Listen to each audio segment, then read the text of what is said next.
महाराज, ये पेट के लिए कौन कौन सा काम नहीं करना पड़ा। पेट की चपेट में सारा संसार फंसा हुआ है। बोले जल्दबाजी में ऐसा बना। नर्मदे हर। हाँ, मैया का दर्शन हो जाता है तो दिन भर वो इसलिए अच्छा लगता ज्यादा कि सामने मैया भी दिखती रहती, काम भी होता रहता है। बरेली से 10 किलोमीटर और आगे, बरेली 20 किलोमीटर है यहाँ। मैं वही आश्रम में बापू वाली शैली में किसी विद्वान ने कहा कि प्रातर्द्यूत घाट है, मंडला में है सरों वाले महाराज। आज 24 दिसंबर की यात्रा हमारी परम पूज्य दंडी स्वामी महाराज जी के सानिध्य से प्रारंभ हो रही है। रात्रि का विश्राम, कल दोपहर का विश्राम महाराज जी के सानिध्य में ही वेद विद्यालय में हुआ और मां नर्मदा के पावन तट पर ही ये बड़ी सुंदर वेद पाठशाला चल रही है। यहाँ हमने रात्रि निवास किया। सारे विद्यार्थी यहाँ वेद पाठ करते हैं।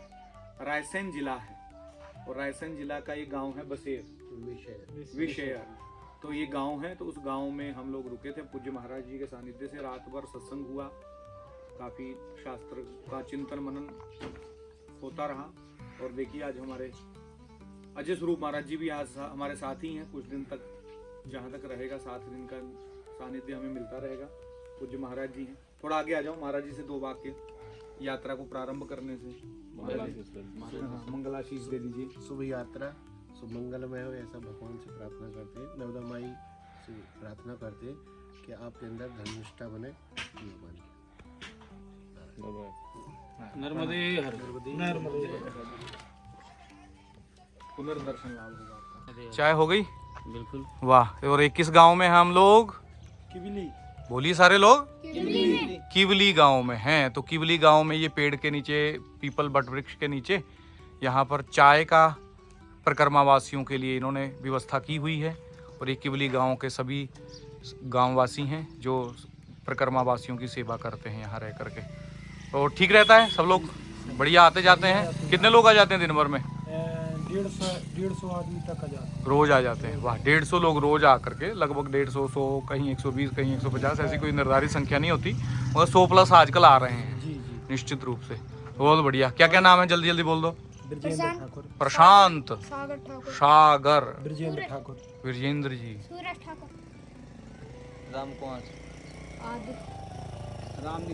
राम जी ठाकुर। ये सारे टोली बना करके और भी इनके गांव के लोग हैं, बारी बारी अपनी ड्यूटी लगाते हैं और परिक्रमा वासियों को चाय पिलाते हैं। गांव का नाम क्या बताया? किवली गांव है। और नारायण, और जो है यहाँ पर कुत्ते की बहुत अच्छी लड़ाई हुई थी। बहुत दिन बाद ऐसी लड़ाई देखने को मिली। नर्मदे भी दिखा दीजिए जो शांत बैठा हुआ। हाँ, यही पिटाया है सबसे ज्यादा। नर्मदे।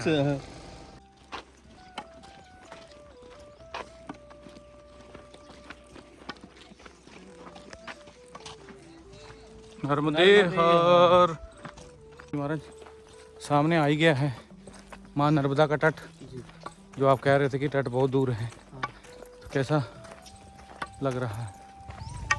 कितने किलोमीटर हो गए अभी तक चलते हुए? अभी ज़्यादा कुछ नहीं हुआ है, 10-11 किलोमीटर हुआ है, 12 किलोमीटर के आसपास। हाँ। और जैसा आपने कहा, कैसा लग रहा है? ऐसा लग रहा है, एक गाना था, ऐसा लग रहा है। उसके बाद बड़े लाइन में भूल रहा हूँ। तो आप उस गाने में वो चीज़ जोड़ सकते हैं, आपको जैसा लग रहा है। ऐसा वैसा लग रहा है। पहले आप बोल दीजिए, ऐसा लग रहा माही का तट आने को है सामने। हाँ, नर्मदा में क्या है? एक और मंदिर आप आगे आ रहा है। इधर थोड़ी जगह ऊंची है ना, घाट देखो सामने वाली जमीन जी, यहाँ के निकल रहेंगे। जी, अच्छी जगह लग रही है, ऊंची। सामने रेत है, रेत का खनन होगा। और रेत का जब खनन होगा तो नर्मदा जी नीली होगी। पक्का नीली नर्मदा जी का स्वरूप होगा, क्योंकि जो सामने खनन का तो बड़ी समस्या है महाराज, इतना खनन उसके बाद है। समस्या क्या होगी पता है? हाँ, उसके बाद जब रेत का आधार नहीं मिलेगा हाँ, तो तट की जमीन मैया जी काटेगी। हाँ, स्वाभाविक है। तो काटेगी तो थोड़ा थोड़ा खिसकेगा। हाँ, मिट्टी जी जी, बहाएगी, वहाँ की आश्रम धसाएगी 2-4। धसाएगी। और कहीं भी जमीन खिसकती है तो थोड़ा बहुत फर्क तो पड़ता ही है ना। स्वाभाविक है। तो इन सब चीज़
ये भ्रमित होने का यही है।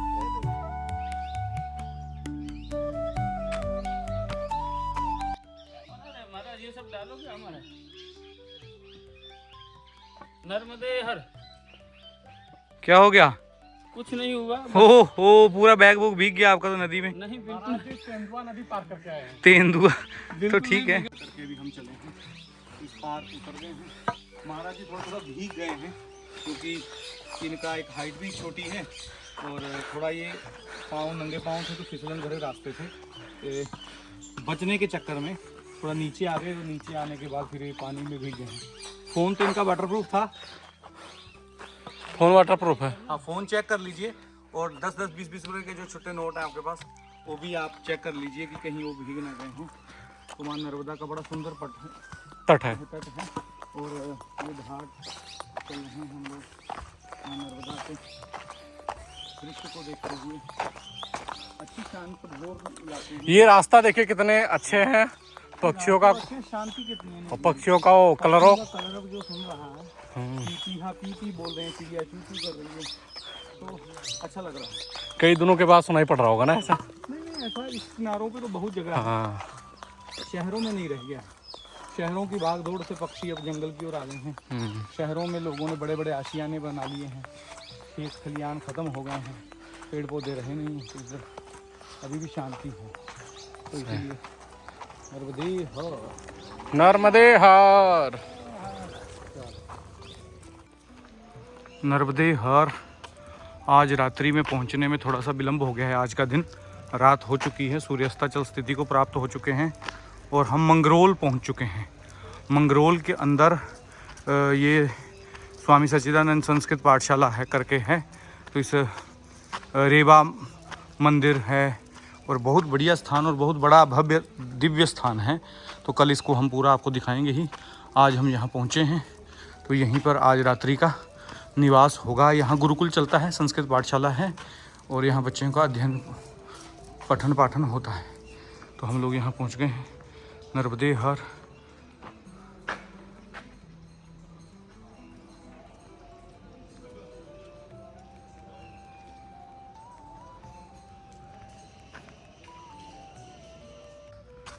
नर्मदे हर मंगरोल माँ नर्मदा के पावन सुंदर घाट पर। और हम लोग हैं संस्कृत विद्यापीठ महाविद्यालय में। बहुत सुंदर, बहुत बड़ा और बहुत दिव्य और बहुत रमणीय स्थान है और यज्ञशाला बनी हुई है। काफ़ी बड़ा कैंपस है, अनेक मंदिर हैं, पंचवटी है। तो ये संस्कृत विद्यालय भी है, गुरुकुल मंदिर है और बड़ी सुंदर अच्छी व्यवस्था है यहाँ पे। तो अभी स्वामी जी से हम मिलने वाले हैं और आपको और भी स्थानों का दर्शन यहाँ कराने वाले हैं। नर्मदे हर मैया। क्या बना रही हो? चाय? वाह, चाय पीते हैं मैया के पास। यह नर्मदे हर। थोड़ा हमें भी आपका स्मरण रहेगा हमेशा। नर्मदा सर्वदा सेव्या, धर्म मोक्ष प्रदायिनी। नर्मदा तो भगवान शिव के प्रसेद से समुत्पन्न है और भगवती नर्मदा प्रकट होकर के उन्होंने भगवान शिव की महान तपस्या की। ऋक्ष पर्वत पर हजारों वर्ष का तप किया। भगवान शिव प्रकट हुए तब उन्होंने, शिव ने कहा था बेटी तुम वरदान मांगो, क्या चाहती? तो वरदानों की जड़ी लगा दी। बोले सबसे प्रथम वरदान हमको ये चाहिए कि हमारे नाम के साथ आपका नाम जुड़ना चाहिए। क्या? तो जब भी नर्मदा का नाम कोई लेगा तो शंकर जी का नाम अवश्य होगा। नर्मदे हर हर हर नर्मदे। आगे लेवे चाहे पीछे लेवे, निश्चय आपके नाम के साथ हमारा नाम होना चाहिए। दूसरा वरदान मांगा, जैसे उत्तर गंगा भागीरथी जी दाकिनी प्रभावी है पुण्य देने में, वैसा ही हमारा प्रभाव हो। दक्षिण गंगेति विख्यात, दक्षिण गंगा नाम से। तो और प्रलय में भी मेरा नाश नहीं होना चाहिए। क्या? प्रलय काल में भी सब स्थावर जंगम जीव सब 3 शतक तक चलता है प्रलय का काल। प्रथम शतक में शेषाग्नि सूर्याग्नि तपती है, अनावृष्टि होती है प्रथम शतक में, और दूसरे शतक में शेषाग्नि सूर्याग्नि तपती है। ये अतल वितल सुतल तलातल रसातल महातल पाताल भू भूर स्वर्ग, यहाँ से 39 लाख योजन की ऊंचाई तक जितना परिमंडल ब्रह्मांड का है सब अग्निमय हो जाता है। और इसकी ज्वाला 1 करोड़ योजन की ऊंचाई तक महरलोक को स्पर्श करती है। महरलोक वासी महरलोक में नहीं रह सकते, वे जनलोक में चले जाते हैं और वहाँ से उनको करुणा आती है कि हाँ ये लोग कैसे प्रलय काल में अपना जीवन नाश कर रहे, ये भगवत प्राप्ति क्यों नहीं कर लिए। मनुष्यों के प्रति उनको तरस आता है। तो उस काल में भी नर्मदा का नाश नहीं होता है, ऐसा वरदान मांगा है मैया ने। तीसरा वरदान मांगा मैया ने, बोले हे नाथ, हे प्रभु, आप हमारे धारा के अंदर निरंतर निवास करें।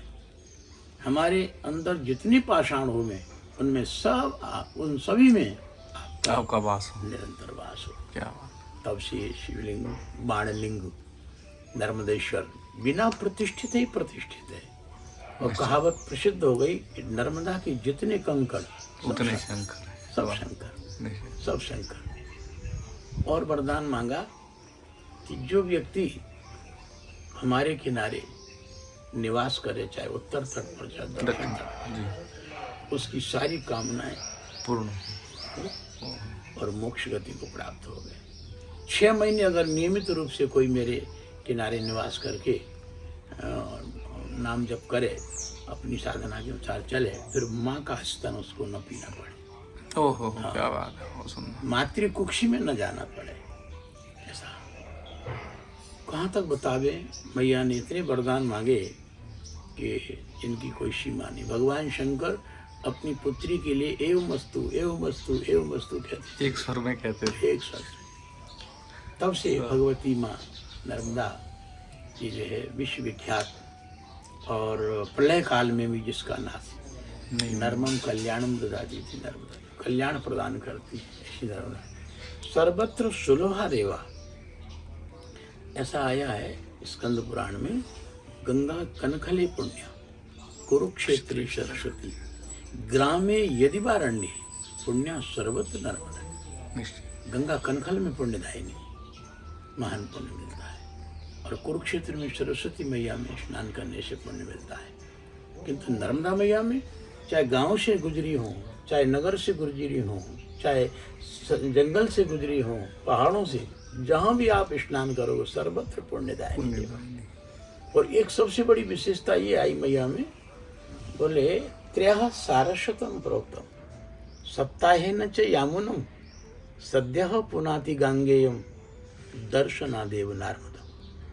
3 दिन विधिवत शास्त्रोक्त विधि से सरस्वती मैया में अगर कोई स्नान करता है तो निष्पाप हो जाता है।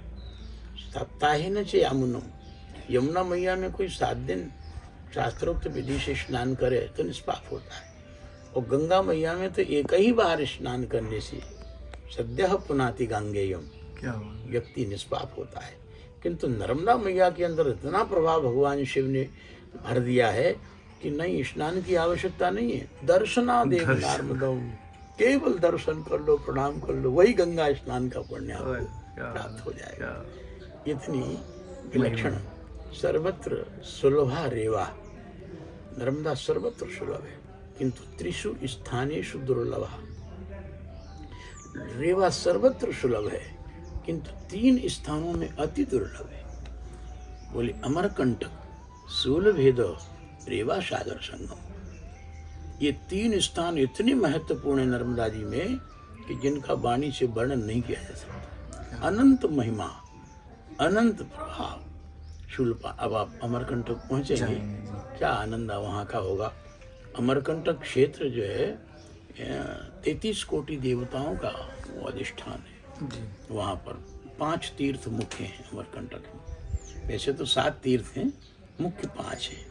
सबसे पहला तीर्थ है जहाँ भगवती का उद्गम हुआ है, जिसको माई का बगीचा कहते हैं। सबसे पहले वहीं प्रकट हुई थी मैया भगवान शिव के शरीर से। और वो वहाँ पर जो धारा है प्रवाहित हो रही है, उसमें तर्पण करने से, संध्या गायत्री करने से अक्षय पुण्य की प्राप्ति होती है माई की बगीचे में। तो आग्रह पूर्वक वहाँ तर्पण किया जाए। उसके बाद दूसरा स्थान है उद्गम कुंड, वहाँ से लुप्त हो गई नर्मदा, अंतर्ध्यान हो गई थी। उसके बाद फिर प्रकट हुई उद्गम कुंड में। उद्गम कुंड है जहाँ मैया का भव्य मंदिर बना हुआ है और वो कुंड है, उस कुंड में प्रकट हुई। वहाँ भी तर्पण श्राद्ध आदि करने से, ब्राह्मण भोजन कराने से, गायत्री जप आदि करने से अक्षय पुण्य की प्राप्ति होती है। बड़ा विलक्षण वो प्रभावी क्षेत्र है। अब जिसके अंदर थर्ड आई खुली हुई है, तीसरी आंख जी जो सूक्ष्म में जिसकी प्रविष्टि हो चुकी है जी साधना के द्वारा, वो उस महिमा को अच्छी तरह से समझ सकता है उद्गम कुंड का। हम तो जाते रहते हैं कभी कभी, तो कृपा होती रहती मैया की। और तीसरा स्थान है मैया के अंदर जहाँ पर त्रिपुरासुर का एक नगर भगवान शिव की क्रोधाग्नि से जल करके गिरा था, ज्वालेश्वर। ये कहाँ है महाराज जी? ज्वालेश्वर वहीं से नमरकंटक से ही, और वो जो है लगभग 10-12 किलोमीटर है ज्वालेश्वर। ज्वालेश्वर बड़ा विलक्षण तीर्थ है। ज्वाला नाम की नदी वहाँ से प्रकट हुई है, भगवान शिव का स्थान है। वहाँ भी अक्षय पुण्य की प्राप्ति होती है। वहाँ जो भी क्रिया की जाती है वो सब अनंत गुणी होती है। और एक स्थान है कपिल धारा जी, नर्मदा जी ऊपर से गिरती। महात्मा सांख्य योग, जिन्होंने सांख्य योग प्रवर्तक महर्षि कपिल, उन्होंने तपश्चर्या की मैया के किनारे, तो उनकी तपोभूमि है और ऊपर से मैया गिरती। बड़ा विलक्षण दृश्य है वहाँ का। आप नीचे उतर के देखेंगे और उस दृश्य को देखेंगे, रोम रोम खिल जाएगा। ऐसा लगेगा कि कोई चेतना हमारे अंदर प्रवेश कर रही है, कोई ऊर्जा पावर हमारे अंदर प्रवेश कर रहा है। उससे और नीचे जाओ, हमारे गुरुदेव ने वहाँ तपस्या की थी, दूध धारा जिसको बोलते हैं जी। और नीचे चले जाते हैं। वहाँ एक कुंड है छोटा सा मैया का, और बगल में गुफा है, भगवान शिव का स्वरूप है। तो वो कपिल धारा दूध धारा लगभग एक ही तीर्थ मानते हैं उसको। जो कपिल धारा जाते हैं वो दूध धारा भी जाते हैं निश्चय। तो वो बड़ा पावन तीर्थ है। शीघ्र सद्य सिद्धिदायी क्षेत्र है। आप जो है और दूसरी जगह साधना करेंगे तो उसमें काफ़ी समय लग जाएगा, किंतु वहाँ चंद समय में ही साधना सिद्ध हो जाती है। ऐसा गुरुदेव ने हमको अनुभव बात बताई थी। और पांचवा क्षेत्र है मैया के किनारे सोनमूड़ा। सोनभद्र नाम की नदी निकली। जी जी जी, सोनभद्र। वहीं से उद्गम हुआ है उसका। तो बड़ा वृक्ष पहाड़ है, वहीं भृगुपतन वाला पहाड़ है। प्राचीन काल में ये परंपरा थी कि देह त्याग शास्त्रोक्त विधि से करते थे। भागवत में भी आया है, अकल्पः स्वांग चेष्टायाम त्यजेद अनुशना देना। हाँ। जब अपने ही शरीर का स्वयं रख रखाव न कर सके तो समझ लेना उसको चाहिए अनशन आदि के द्वारा व्रत करके शरीर का त्याग करना चाहिए। शरीरे जर्जरी भूते व्याधिग्रस्ते कलेबरे औषधम जाह्नवी तोयम वैद्यो नारायण हो। ऐसा भाव करके और ब्राह्मण के लिए अनशन बताया है विष्णु पुराण में। ब्राह्मण जब शरीर का त्याग करे तो अनशन के द्वारा। तपो नाननशनाम परम, ब्राह्मण तपोधन हुआ करते थे। ब्राह्मण तपस्या के धनी। सनाढ़ शब्द जो आता है ब्राह्मणों के सामने, इसीलिए सनेन तपसा आढ़्य सनाढ़, सनेन ज्ञानेन आढ़्य सनाढ़। जो ज्ञान से भरपूर है, जो तपस्या का धनी है, तपस्या का भंडार है, वही सनाढ़। तो ब्राह्मण तपोधन हुआ करते। ब्राह्मण को शरीर त्याग के लिए अनशन बताया गया। अनशन के द्वारा ब्राह्मण शरीर त्याग करे। जब शरीर असमर्थ हो जाए उस अवस्था में, तो उसमें भी अनशन के द्वारा जो शरीर छूटता है, तो ये जैनियों में भी संलेखना बोलते हैं उसको, संथारा बोलते हैं। तो उसका जो है वो देह त्याग की एक प्रक्रिया ही है वो। तो उससे क्या है, उत्तम गति होती है, मोक्ष गति भी हो जाती है। और क्षत्रिय जब शरीर छोड़े, क्षत्रिय के लिए अग्नि प्रवेश का विधान आया है। वो अग्नि में प्रवेश करे, 7 दिन तक निर्जल व्रत करे, और फिर स्वप्न में देखे कि मैं विमान में बैठ कर के स्वर्गलोक जा रहा हूँ। उस दिन बस अग्नि में मुखमग्नि रिद्धा, बोले अत्यंत, जैसे धृतराष्ट्र ने भी किया है। हाँ किया था कोटि में अग्नि क्षत्रिय, क्योंकि वो भगवान ने आके जब युधिष्ठिर विलाप कर रहे हैं तो उनको बताया है। हाँ बिल्कुल, तो विधान नहीं है क्षत्रियों के लिए अग्नि प्रवेश का। तो उस अग्नि प्रवेश से, वो नारायण का रूप है अग्नि जी, अग्नि नारायण है, तो मुखमग्नि रिद्धा, समृद्ध अग्नि, उसमें अपने शरीर को आहूत कर देना। महाराज। तो ये क्षत्रियों के लिए विधान है। ऐसे ही वैश्य भाइयों के लिए, वैश्य भाइयों के लिए ये अपना ये जल के अंदर शरीर, जल समाधि जल जैसे। समाधि। और शूद्रों के लिए भृगुपतन बताया है। पहाड़ के शिखर पे चढ़ जाए, निर्जल व्रत करे, मंत्र जाप करता रहे, जिस दिन दिखे विमान में बैठ के मैं जा रहा हूँ स्वर्ग, उसी दिन पतन कर दे, उसको भृगुपतन कहते हैं। भृगुपतन अमरकंटक में भृगुपतन का स्थान है, खान है प्राचीन का। वो सोनमूड़ा की बगल में जो पहाड़ है वो भृगुपतन का ही पहाड़ है, इसलिए वो बात याद आ गई, निश्चित। वो दृश्य देखने लगा वहाँ से, बहुत ऊंचा पहाड़ है। ऐसे ही यहाँ शूलपाणेश्वर में भृगुपतन का पहाड़ है, वहाँ पर जो रुद्रकुंड है शूलपाणेश्वर का, वो बड़ा अद्भुत है।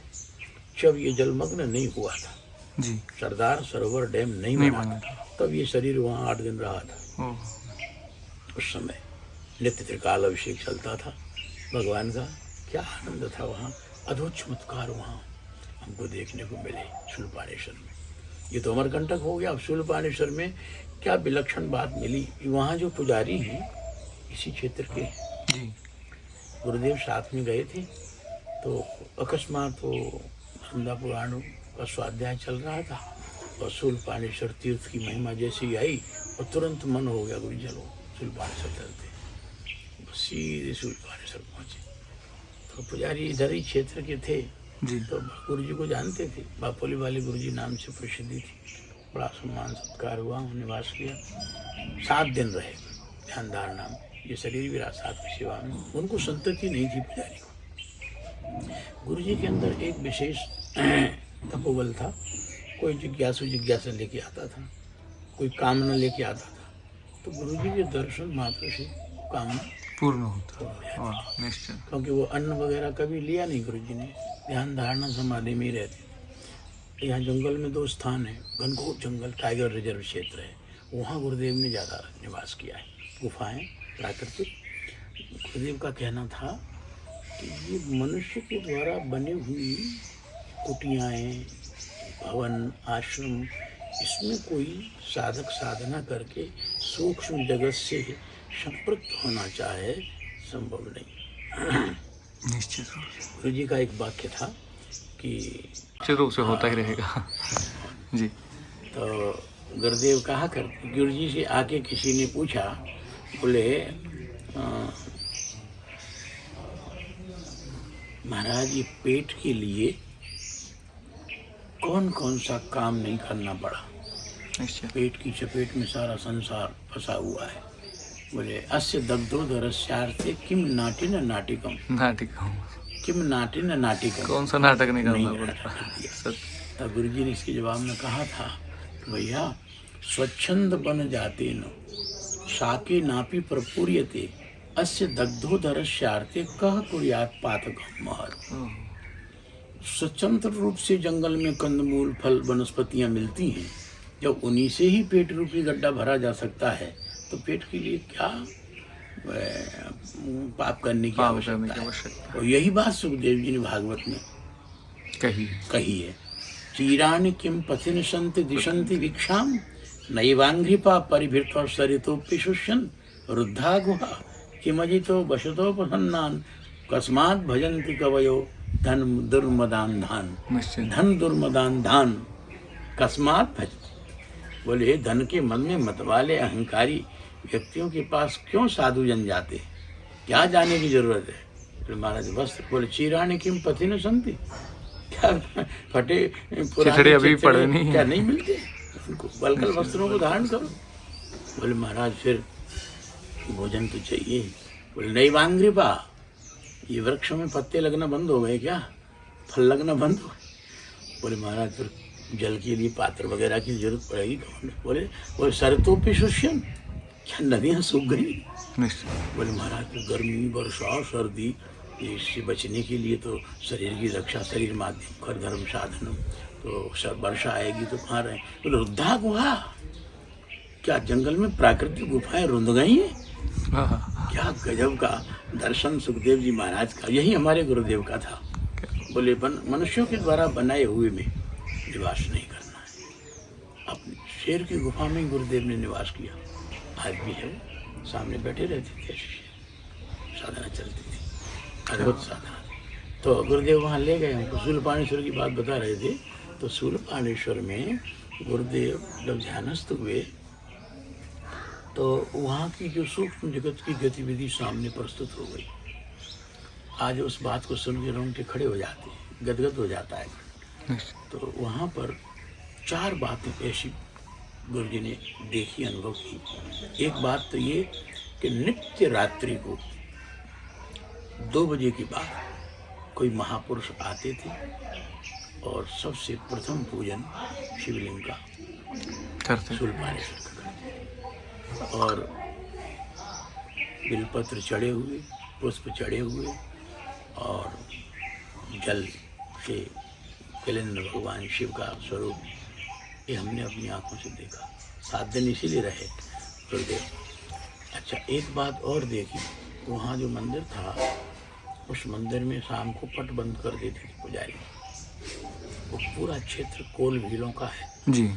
चोर उचक्के डकैत लोग, ऐसे लोग लूटपाट करने वाले लोग। वहाँ अहिल्याबाई होलकर के द्वारा दिया हुआ 1.25 कुंटल चांदी का एक नाग। अच्छा। अहिल्याबाई होलकर इंदौर स्टेट जी, की रानी जी। रही, बड़ी धार्मिक रही। बहुत। तो शूलपाणेश्वर भगवान के लिए उसने एक नाग दिया था, वो शुद्ध चांदी का। तो वो नाग वहाँ, और भी बहुत से भगवान के जो आभूषण अलंकार थे वहाँ। किंतु क्या मजाल, रात को 8 बजे उन्होंने पट बंद कर दिए। कितना ही कोई कोशिश करे, किवाड़ खुलते ही नहीं थे। ये देखा। और तीसरी बात और देखी, ये रुद्रकुंड है जो, जिसमें स्कंदादि पुराणों में बड़ा वर्णन, वायु पुराण में, स्कंद पुराण में आया है। उसके ऊपर से पक्षी नहीं उड़ते और उसमें कोई बिंदु डालो घी की या तेल की, वो फैलती नहीं, वो मोती के समान रखी रहती। ये कंडीशन भी इसको चेक करने ही गए थे जी जी। तो मुख्य रूप से तो अद्भुत वहाँ की चमत्कार देखी। मार्कंडे जो गुफा है बगल में, उसमें लेट लगाने से, लुढ़कने से, उसकी रज अपने शरीर में लगाने से 4 वेदों के स्वाध्याय का फल मिल जाता है, ऐसा है शास्त्र। तो वो हम 7 दिन तक हमको बड़ा आनंद आया, उसमें लेटे रहते थे। बालू गुफा के अंदर नर्मदा के पूर्व की बालू भर जाती, बस उसी में लेटते। वहाँ से आने का मन ही नहीं हुआ, पर अब यहाँ की सब व्यवस्थाएं देखते गुरु जी के साथ में चलाना पड़ा। गुरु जी जब जब ऐसे बियाबान जंगलों में, ऐसे अदृश्य स्थानों में जो दृश्य नहीं है भौतिक जगत के लिए, ऐसे स्थानों में ज़्यादा गुरुदेव जाया करते तो, और बड़े गोपनीय ढंग से रहे गुरुदेव। उनकी स्थिति बहुत गोपनीय रही। सामान्य प्रकाशितों के सिद्धों के द्वारा ऊपर से परमिशन नहीं है प्रचार प्रसार का, वो गोपनीय। महाराज जी, वर्तमान समय में गृहस्थ जीवन, वानप्रस्थ जीवन तो है नहीं, गृहस्थ और ब्रह्मचारी, हम जैसे सन्यासी ब्रह्मचारी आप हैं, तो इन दोनों के लिए मुख्य रूप से वर्तमान काल में या वर्तमान परिस्थिति में क्या करना चाहिए, कैसे रहना चाहिए, कैसे करना चाहिए? अब समय बड़ा भयावह है जी, और सब समाज विपरीत दिशा में जा रहा है। सबका खान पान दूषित हो गया है, बोलचाल दूषित हो गया है और क्रियाकलाप सब दूषित हो गए हैं। तो ऐसी कंडीशन में व्यक्तिगत सुधार तो हो सकता है, अगर हम चाहें, हम अपना सुधार करना चाहें तो कर सकते हैं अपने दायरे में। इतना अभी प्रतिबंध नहीं है, न तो सरकार की तरफ से है, न समाज की तरफ से है, न गणमान्य नागरिक की तरफ से है। जैसे आज से 50, 60, 70 साल पहले जो नवाबी शासन था, मुगलों का शासन था, उसमें बड़ा प्रतिबंध था। इस क्षेत्र में कोई शिखर वाला मंदिर नहीं बना सकता था, भोपाली नवाब का आदेश था। और जिसने धोखे से भी शिखर वाला मंदिर बना दिया, उसको तुरंत सूली पे चढ़ा दो, फांसी की सजा। सबसे प्रथम गुरुदेव ने इस क्षेत्र में पहला मंदिर बनाया, शिखर वाला। जब आपको पता चला, पूरा फोर्स भेज दी उसने, पुलिस आ गई अरेस्ट करने के लिए, किंतु वो सीमा के अंदर कदम नहीं रख पाए। उसके पहले ही वहाँ से कॉल आ गया, बोले जल्दी जिस कंडीशन में तुम लोग खड़े अधिकारी के, बोले उसी कंडीशन में वापस लौट के आओ। इतने लोग मर गए घर के सदस्य, तुरंत वापस गया। फिर बाद में आया, क्षमा मांगी। 44 एकड़ जमीन गुरु जी के मंदिर के नाम करके गया, वो मुगल कलेक्टर था। तो गुरुदेव की ऐसी तपस्या थी विलक्षण, तो सभी शरण होते थे। तो अपने व्यक्तिगत सुधार तो हो सकता है, अपन सोना जगना शास्त्रोक्त विधि से कर सकते हैं, खान पान शास्त्रोक्त विधि से कर सकते हैं। आजकल खान पान पर विशेष ध्यान देना चाहिए कि आहार शुद्ध हो, सत्व शुद्धि, सत्व शुद्ध हो ध्रुव स्मृति। आहार शुद्ध है तो हमारा मन शुद्ध है, बुद्धि शुद्ध होगी, क्रियाएं शुद्ध होंगी। आहार अशुद्ध न हो गए, इस पर विशेष ब्राह्मण के लिए, क्षत्रिय के लिए, वैश्य के लिए, जाति वर्ग के लिए विशेष पहल करना चाहिए। क्योंकि अगर हम आहार अशुद्ध करेंगे और उसकी 4-5 शुद्धियाँ आहार की, और उन शुद्धियों को अनदेखा लोग कर देते। अब गुरुदेव तो आहार करते ही नहीं थे, वो तो जंगल के कंदमूल फल जो ले आते थे जंगली लोग, बस उन्हीं का सेवन करते थे। और केवल वेद लक्षणा गौ का अगर उपलब्ध है दूध, उसको दूध दे लेते। 15 दिन वायु का आहार करने वाले और 15 दिन आधा दूध आधा जल पीने वाले एक महापुरुष गुरु जी के साथ में रहे बहुत समय तक। केवल 15 दिन वायु का आहार करते थे। तो ऐसे महापुरुषों का ध्रुव जी की तरह तपस्या हो रही थी। वो शरीर को ऐसा बना लिया था, सूक्ष्म बना लिया था। धीरे धीरे आहार का नियंत्रण करते करते करते करते शरीर सूक्ष्म बन जाता है। फिर आपको वायु से ही 5 तत्वों का पोषण मिलने लग जाएगा, जल से ही 5 तत्वों का पोषण। जो पृथ्वी तत्व 50% शरीर में है, आहार के सूक्ष्म करने से हमारे शरीर में उतनी सूक्ष्मता आ जाती है कि जो 12.5% जल तत्व में पृथ्वी तत्व विद्यमान है, उतनी सी हमारे शरीर का संचालन कर देते होने लग जाएगा। और साथ में हमारे इष्ट मंत्र का जब हम प्रयोग करेंगे, उसके साथ कनेक्टिविटी होगी, तो उसकी चेतना, उसकी ऊर्जा, उसका पावर शरीर में प्रवेश करने लगेगा। तो ये सब जगत की इनकी आवश्यकता नहीं रह जाती है, बहुत कम नगण्य रह जाती है। तो गुरुदेव का ही सिद्धांत था, अपन लोग अपने व्यक्तिगत सुधार कर सकते हैं, समय से जग सकते हैं, समय से सो सकते हैं, समय से संध्या गायत्री कर सकते हैं, समय से अपने आराध्य का आराधन कर सकते हैं। ये आवश्यक है, वो हम सब कर सकते हैं। तो धर्म के अनुसार ही हमको चलना चाहिए। वेद विहित जो कर्म है वही धर्म है, वेद सम्मत जो कर्म है उसके अनुसार चल। प्राणपन से भी हमको कोई संशोधन उसमें नहीं करना चाहिए, ऐसा हमारी भी मान्यता है और देव की मान्यता है। अब हम जाते हैं, कथाएं चल रही हैं, अभी भी बताया मत्स्य पुराण की समय चल रही है। अच्छा, मत्स्य पुराण, मत्स्य पुराण हम 18 पुराण की कथाएं चलती हैं। और अब लोग तो भागवत और भागवत आदि करते हैं, पर हमने ये मुहिम चलाई है इस क्षेत्र में कि अष्टादश पुराणों की कथा सुनिए, इसमें क्या है, हमारे ऋषियों ने क्या लिखा है और आप लोगों के लिए क्या आवश्यक है। तो वो सब बातें जब सुनने को मिलती हैं लोगों को नई नई, तो 4 जगह इस क्षेत्र में हमारा प्रतिवर्ष बदल की पुराणों की कथा मत्स्य पुराण, एक जगह स्कंद पुराण होगा, एक जगह ब्रह्म स्कंद पुराण में तो काफी समय लग जाता होगा। 4 साल में करते हैं स्कंद पुराण, 4 वर्ष में 4 बार उसका आयोजन होता है। अच्छा, तब 4 वर्ष में पूर्ण 80,000 श्लोक हैं उसमें, तो बड़ा विलक्षण है वो। इस बहाने गुरुदेव की कृपा से ये पुराण मांगमय का स्वाध्याय करने को भी अवसर मिल रहा है। तो बहुत अभी तक 2-4 बार कर चुके हैं अष्टादश पुराण। तो पुराण की जो स्वरूप है बहुत विस्तार वाला और बड़ा विलक्षण है। गुरु जी कहा करते थे, लोग आजकल आर्य समाजी वगैरह लोग पुराणों पे आक्षेप करते हैं जो निर्गुणिया होते हैं, परंतु वो नहीं जानते हैं पुराणों के विषय में। पुरापि नवम इति पुराणम, जो पहले भी नया था, वो आज भी नया है, करोड़ों वर्षों के बाद भी नया ही रहेगा। यही पुराण का लक्षण है। पुराण का मतलब यही है। तो ये पुराण की विद्या वेद के वास्तविक मर्म को प्रकाशित करने वाली, शास्त्र के मर्म को प्रकाशित करने वाली है। पुराण विद्या कोई सामान्य नहीं है, बड़ी विलक्षण है, पर उसको समझ सके कोई, उसके पास दृष्टि होना चाहिए। उसमें 3 दृष्टियों से पुराणों की व्याख्या की गई है। स्थूल दृष्टि, सूक्ष्म दृष्टि और कारण दृष्टि।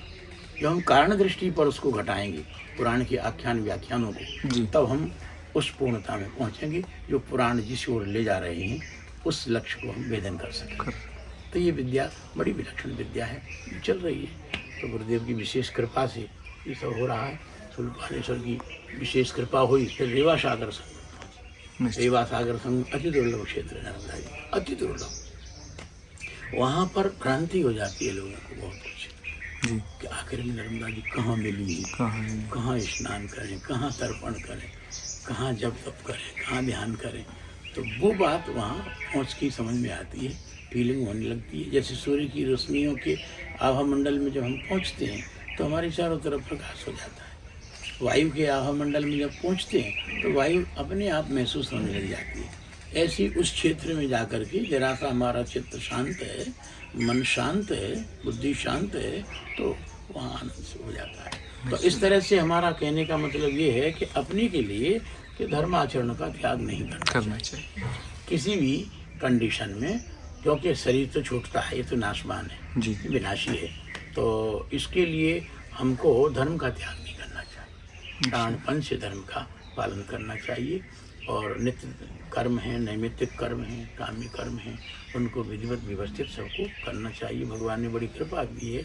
हमारी जो आत्म चेतना मानव शरीर में के साथ साथ ब्राह्मण शरीर में जो आई है, ये अनंत जन्मों का पुण्य प्राबल्य है, अनंत जन्मों की पुण्य जीवन। जगत में जितने भी जड़ चेतनात्मक जगत में जितने भी प्राणी हैं, जीव जगत है, ये दो प्रकार की प्रक्रियाओं से गुजर रहे हैं। एक आरोहणी प्रक्रिया, एक अवरोहणी प्रक्रिया।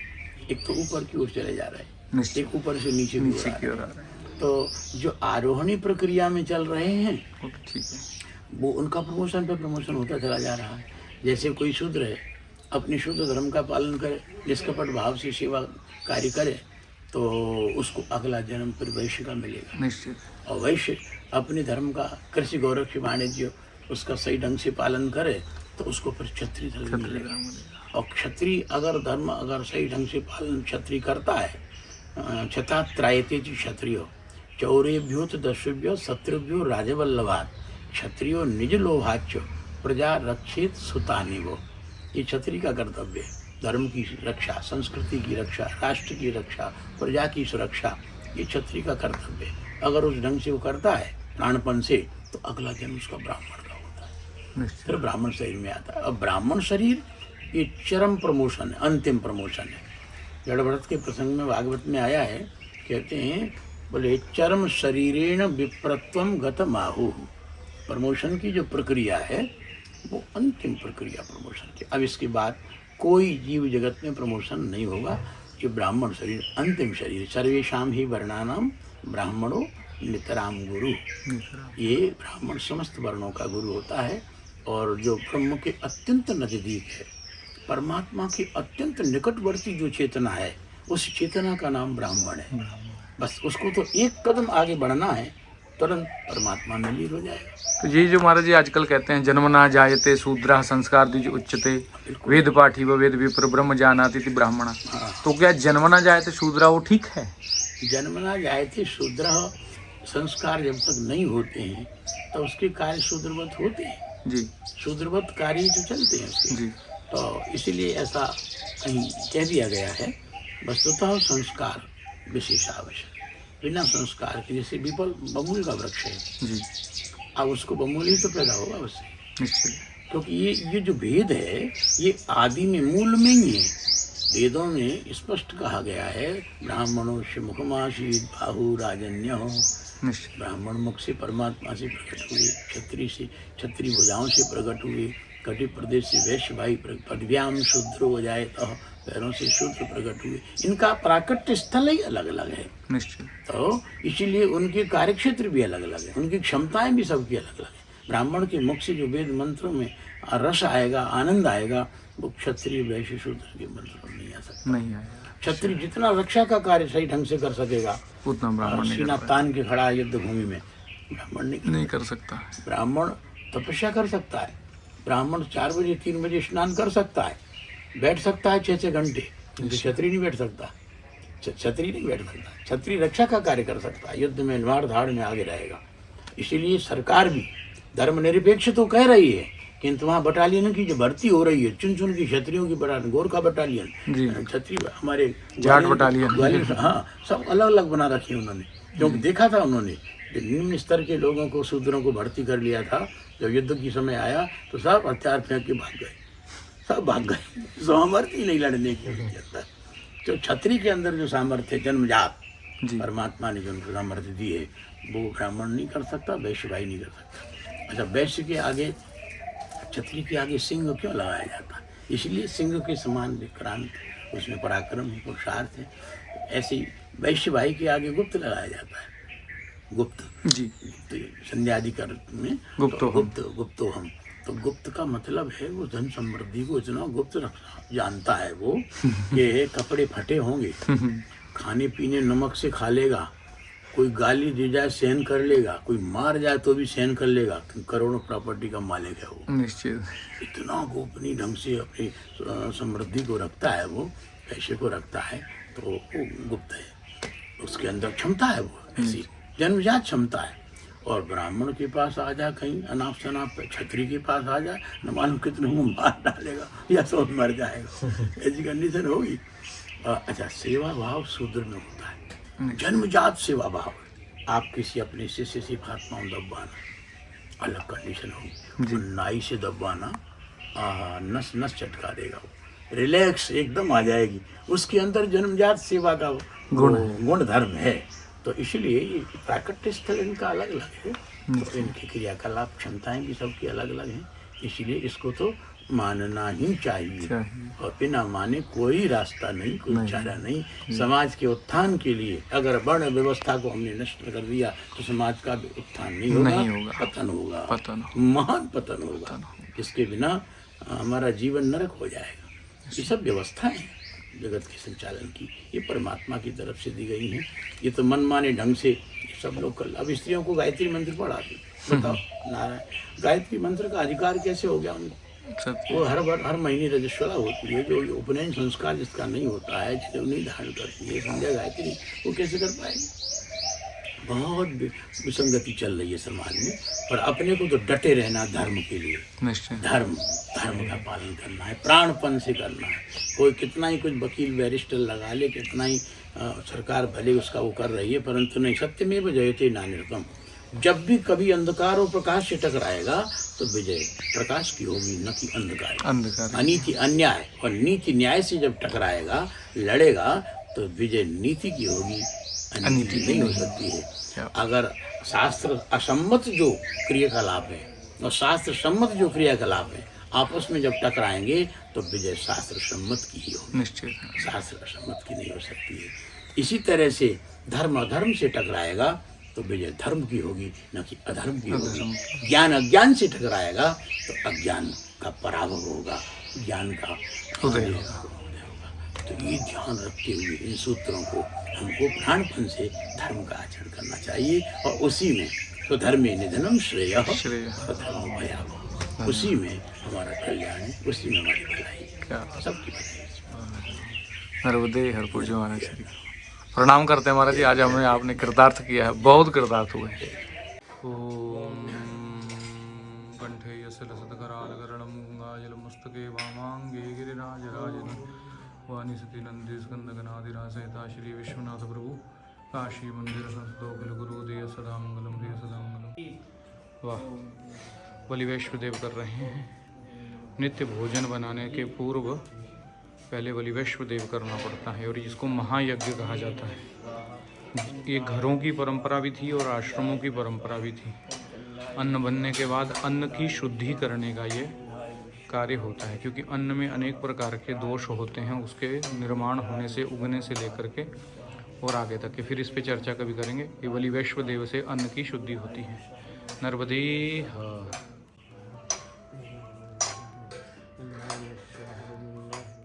नर्मदे हर। आज 25 दिसंबर की यात्रा हम प्रारंभ कर रहे हैं संस्कृत महाविद्यालय ये मंगलोर से, मंगलेश्वर तीर्थ से पूज्य महाराज जी का दर्शन हमें प्राप्त हुआ, सत्संग लाभ लिया हमने आज। और हमारे ब्रह्मचारी जी महाराज हैं जो यहाँ का सारा व्यवस्थापक देखते हैं, महाराज जी की सेवा में रहते हैं। और महाराज जी के सानिध्य में अध्ययन अध्यापन का कार्य भी करते हैं आप। तो महाराज जी कौन सी जगह यहाँ के बारे में थोड़ा सा बता दीजिए। ये मंगलेश्वर तीर्थ है जी। यहाँ मंगल ग्रहण तपस्या करी थी, अच्छा। तो ये स्थान उन्हीं के नाम से मंगलेश्वर तीर्थ कहलाता है। यहाँ भी सच्ची समाधि है, जहाँ दूधधारी महाराज जी ने जीवित समाधि ली है। इस तट परमहंस जी हैं, उन्हें भी जीवित समाधियाँ ली हैं। तो ये दोनों आश्रम का कृपा बनी रहती है। नर्मदा जी हैं ही, पूज्य महाराज जी के निर्देशन से काम चलता है बहुत। और यहाँ परिक्रमावासी विद्यार्थियों की सेवा निरंतर गौ सेवा चलती रहती है। वाह, बहुत सुंदर। तो फिर आपका दर्शन लाभ लेंगे जल्दी महाराज जी आप पधारें। अब आते रहेंगे महाराज जी। नर्मदे हर 25 दिसंबर की यात्रा आज मंगरोल मंगल की तपस्थली से हम प्रारंभ कर रहे हैं। नर्मदे हर।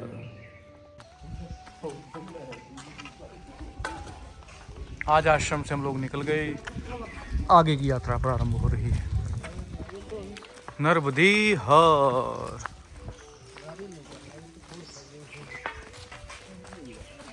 नर्मदे हर मंगरोल में हम लोग लाल बाबा आश्रम पर हैं और यहाँ पर परिक्रमा वासियों के लिए नित्य बहुत सुंदर प्रसादी का निर्माण होता है और बड़े मन से उनकी सेवा की जाती है। और ये परिवार है जो नासिक से आया है और ये मुंबई की हैं हमारी बहन जी, और ये बहन हमारी नासिक की हैं। और ये दोनों नौकरी करने वाली हैं और फिर भी यहाँ आकर के सेवा करती हैं 1 सप्ताह 2 सप्ताह। और इनकी माता जी हैं और ये भैया भी हैं, ये इनके माता जी हैं, ठीक है, ये इनकी सास। तो और ये हैं तो संजय जी, तो संजय जी भी नासिक के रहने वाले हैं। लिखा ही है नर्मदा अष्टक उपासना मंडल। वाह। तो आप माँ नर्मदा की हमेशा परिक्रमा वासियों की सेवा भी करते हैं और उनकी सारी चिंता करते हैं। तो आज हम मंगरोल में हैं, तो आपसे जानते हैं कैसे क्या होता है यहाँ पे। जी संजय जी बताइए क्या चल रहा है यहाँ पे और कैसे आप सेवा करते हैं और कब से कर रहे हैं। हम नासिक से आते हैं जी। और 3 साल में रुक जाते हैं। चलते थोड़ा उधर चलते हैं, आइए चलते चलते। हाँ आइए आइए। थोड़ा उसको वो ज़्यादा अच्छी बोले।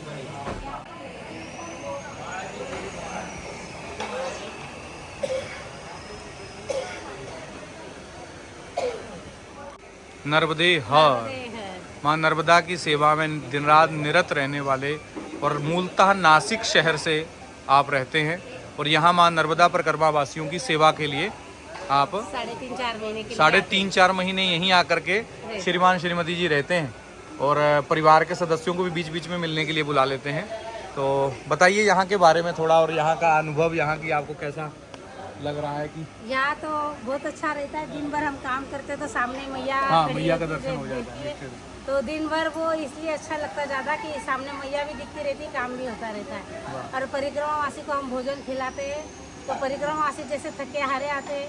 और हमने एक अनुभव किया कि जैसे मैं घर में हम लोगों को 6 लोग हैं, 6 लोगों की रोटियां बना नहीं पाती, मेरे शोल्डर दर्द करते हैं। और यहाँ मैं 50 लोगों की रोटियां अकेले भी बना सकती हूँ। अरे वाह वाह वाह। तो कभी कभी मैं घर में जाके ऐसे ही बोलती कि काम मैं करती, मैया काम करती है, असल में नाम मेरा कर दिया है। क्या बात। और जैसे भोजन प्रसादी करती हूँ और अगर 40 लोग भोजन प्रसादी में बैठे तो गुजराती होगा ना, तो मैं वहाँ रोटियाँ करती रहती, तो गुजराती आके मेरे को वहाँ बोलेगा, माता जी क्या बात है, आपने तो आज बढ़िया गुजराती खाना परोसा हमें।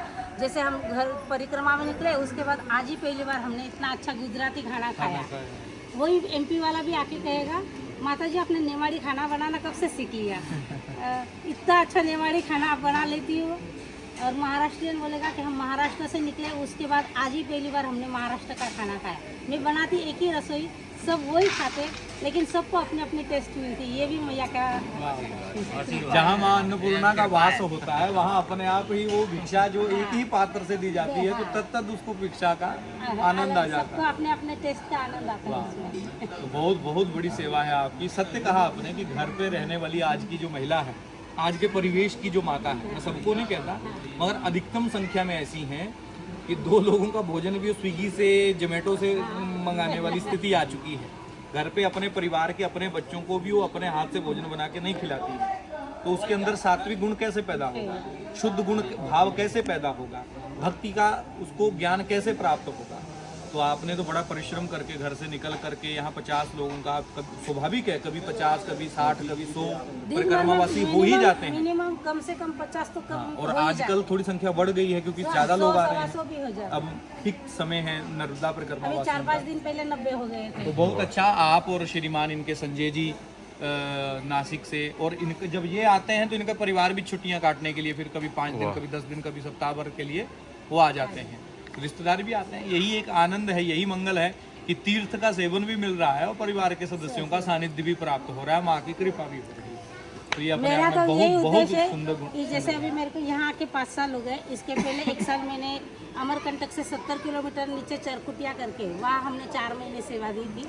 उसके 1 साल पहले अमरकंटक में दी थी। ऐसे 7 साल से हम सेवा कर रहे हैं। तो मैं तो बोलती कि हम हैं तब तक तो हम सेवा करेंगे। फिर इसलिए मैं हर बार बच्चों को भी बुलाती हूँ कि कम से कम 5 दिन 8-10 दिन आओ, ताकि हम नहीं रहे तो आप कम से कम 2 दिन तो कम से कम आके सेवा करो। सही है, बिल्कुल। तो ये अभी से संस्कार बच्चों में डाल दिया।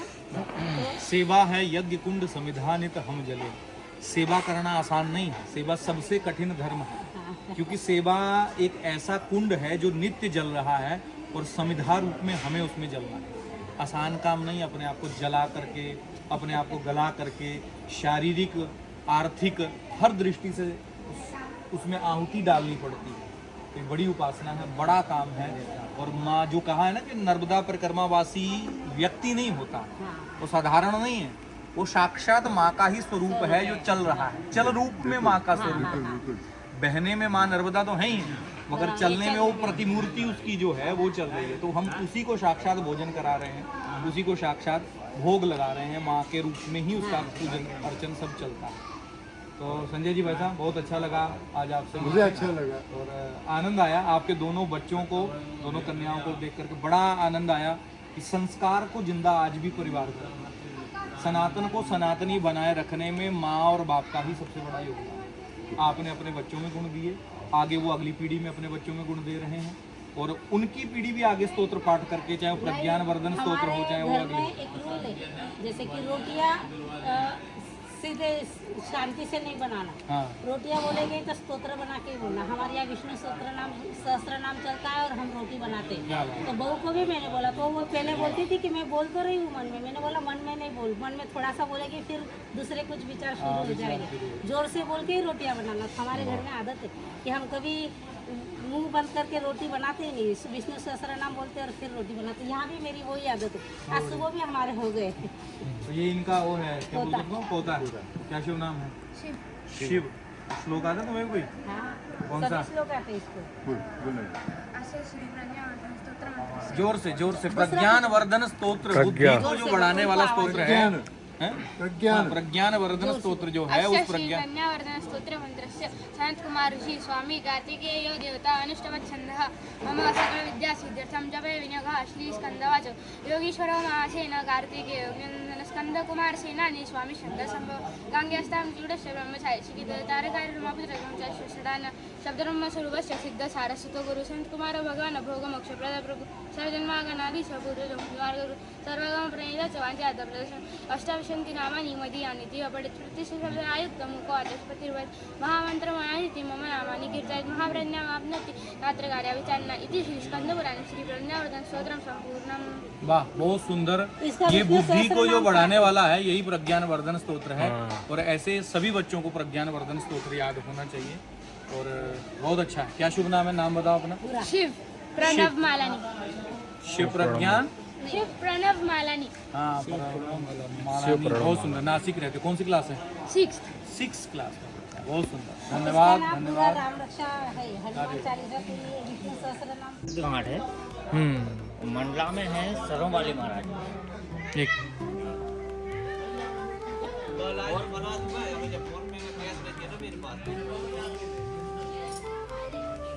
नर्मदे हर माँ नर्मदा के पावन सुंदर तट पर यह आश्रम में हम हैं और यहाँ पर परिक्रमा वासियों की इतनी मन से सेवा करने वाले लोग हैं। बहुत सुंदर दिव्य स्थान है ये नर्मदे हर।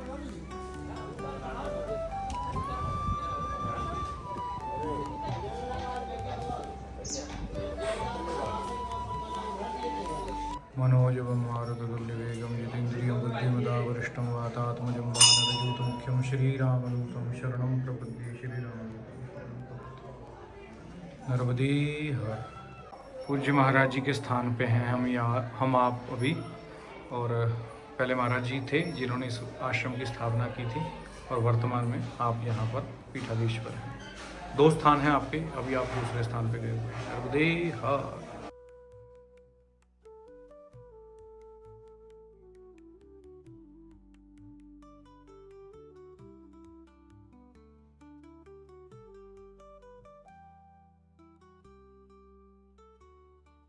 हम माँ नर्मदा के किनारे नरसिंह भगवान का दर्शन कर रहे हैं।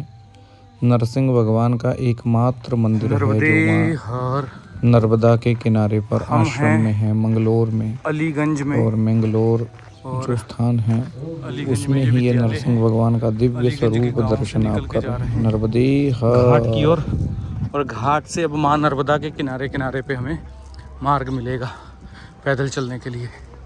अलीगंज के मध्य में से निकल रहे हैं, अब यहाँ से माँ नर्मदा के किनारे चलेंगे। नर्मदे हर, नर्मदे हर।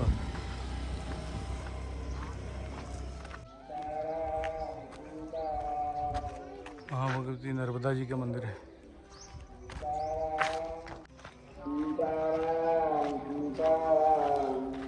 सीताराम आश्रम है, अखंड सीताराम संकीर्तन यहाँ चल रहा है। माँ नर्मदा का पावन घाट सामने है, और यहीं से आगे चलेंगे। नर्मदे हर। अलीगंज गांव में मां नर्मदा के घाट पर ही ये अन्न क्षेत्र है।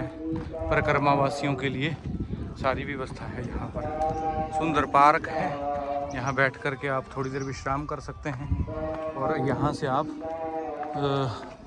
घाट पर स्नान इत्यादि करके फिर आगे आप किनारे के मार्ग से चल सकते हैं। अब किनारे काफ़ी देर तक मार्ग मिलता है, ऐसा श्रवण करने को मिला है लोगों से, तो किनारे के मार्ग से हम आगे बढ़ेंगे। नर्मदे हर। काफ़ी लोग स्नान का ध्यान कर रहे हैं। नर्मदे हर।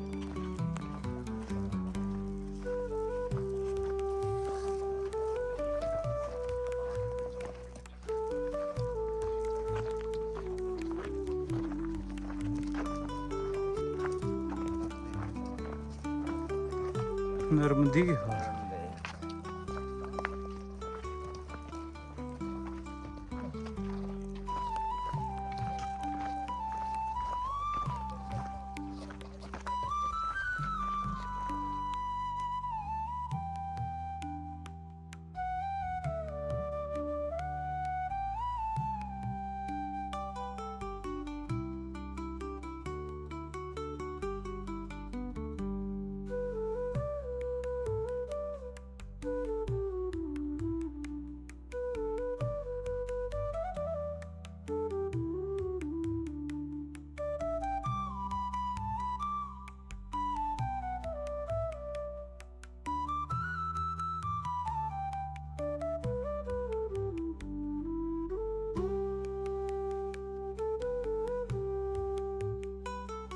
शैली में किसी विद्वान ने कहा कि प्रातर्द्यूत प्रसंगेन मध्याह्ने स्त्री प्रसंगतः रात्रौ चौर प्रसंगेन कालो गच्छति धीमताम्। बड़ी सुंदर भंगिमा में भक्त ने कहा कि प्रातः तो जुआ के प्रसंग में समय बिताओ, प्रातर्द्यूत प्रसंगेन, प्रातः काल जुआ का प्रसंग, जुआड़ी का प्रसंग, सायंकाल चोर प्रसंग, रात्रौ चौर प्रसंगेन, रात्रि में चोर का प्रसंग।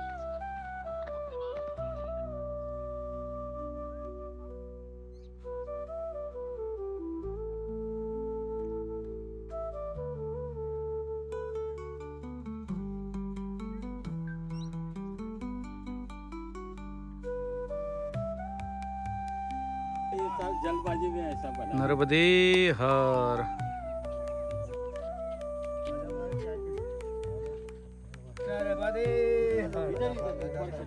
परिक्रमावासी आ रहे हैं, और यहाँ पे एक छोटी सी कुटिया बनाई हुई है। माँ नर्मदा शांकरी आश्रम, परम पूज्य दंडवत महाराज, और ये उन्होंने कुटिया बनाई है। ऊपर मंदिर है, ऊपर आश्रम है, वहाँ रुकने की व्यवस्था है और यहाँ परिक्रमा वासियों के लिए चाय, अन्न क्षेत्र, इसकी सारी व्यवस्था करते हैं। बहुत सुंदर व्यवस्था है। नर्मदे हर परिक्रमा वासी आ रहे हैं, चाय पी रहे हैं। महाराज श्री परिक्रमा में हैं और जप कर रहे हैं बैठ के। वहाँ रेवा के पावन तट पर ही ये स्थान विद्यमान है। बहुत सुंदर घाट, माँ का किनारा है और कल माँ का जल बह रहा है, बहुत सुंदर है। तो नर्मदे